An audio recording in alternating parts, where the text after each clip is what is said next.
Welcome to Crimson Narratives, the channel where we dive into the darkest true crime stories from around the world.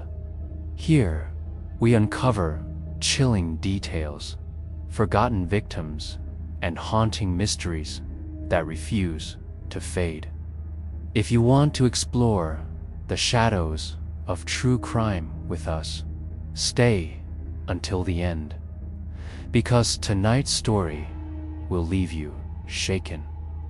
Delhi, January 23, 1996.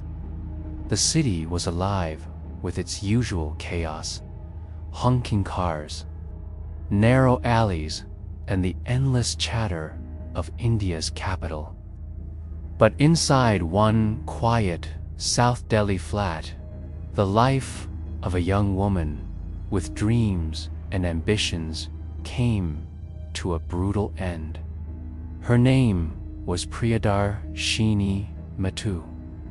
She was 25, studying law at Delhi University, intelligent, vibrant, full of promise.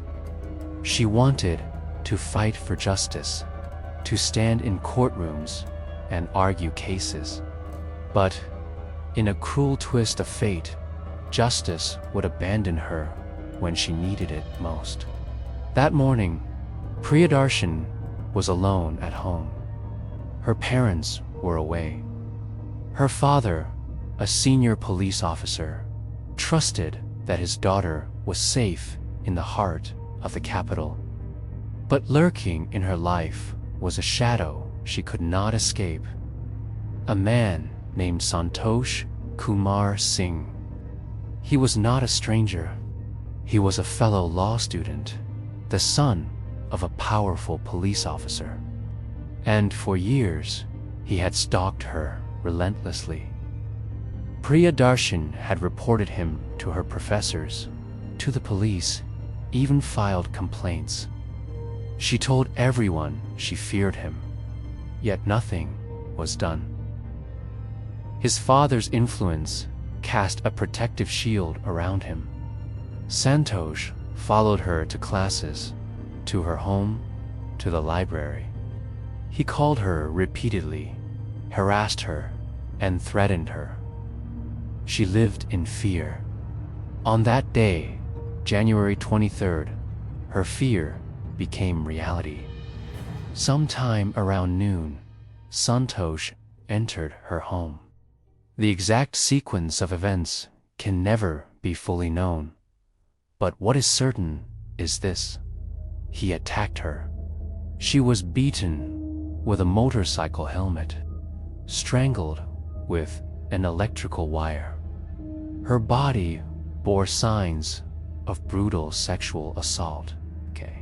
She fought desperately. Scratches and bruises showed her resistance, but she lost. When her family returned, they found her lifeless on the floor, her face swollen, her dreams silenced. The crime scene told a clear story. Neighbors had seen Santosh entering the house that day. His motorcycle helmet was left behind. Fingerprints matched. His DNA was linked to the crime. There was no doubt who had killed her. Within days, Santosh Kumar Singh was arrested. They believed the law would protect their daughter's memory, but they underestimated the power of privilege. The trial began. Evidence mounted against Santosh. But slowly, inexplicably, the case began to unravel. Witnesses turned hostile. Forensic evidence was dismissed. And in 1999, 3 years after the murder, K trial court acquitted Santosh Singh. The judge admitted in his verdict that though he believed Singh may have committed the crime, the prosecution had failed to prove it beyond reasonable doubt. Why had the prosecution failed? Why had key evidence been ignored?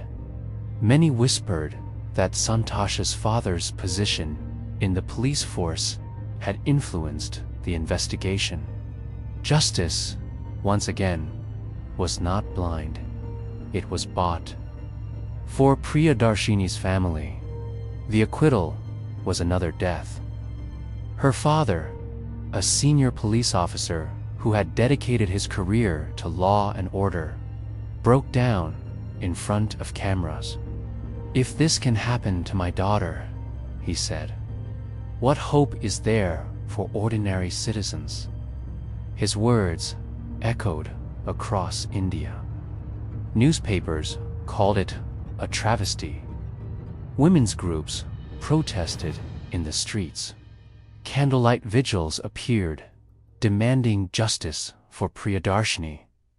But for years, nothing changed. While Priyadarshini's photograph gathered dust on her family's walls, her killer lived as if nothing had happened.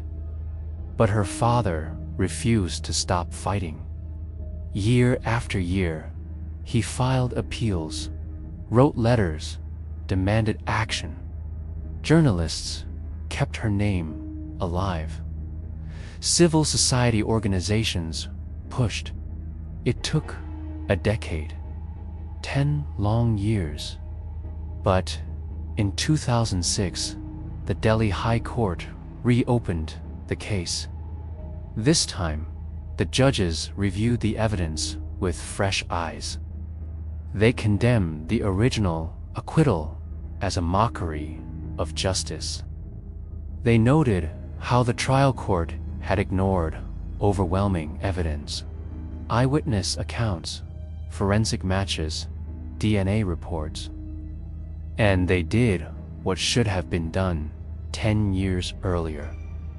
They found Santosh Kumar guilty of raping and murdering Priyadarshini Mattoo. The court sentenced him to death. For a brief moment, it seemed justice had triumphed. Crowds outside a court cheered. Priyadarshini's family wept, clutching her photograph. At last, they thought, her soul could rest. But the story did not end there.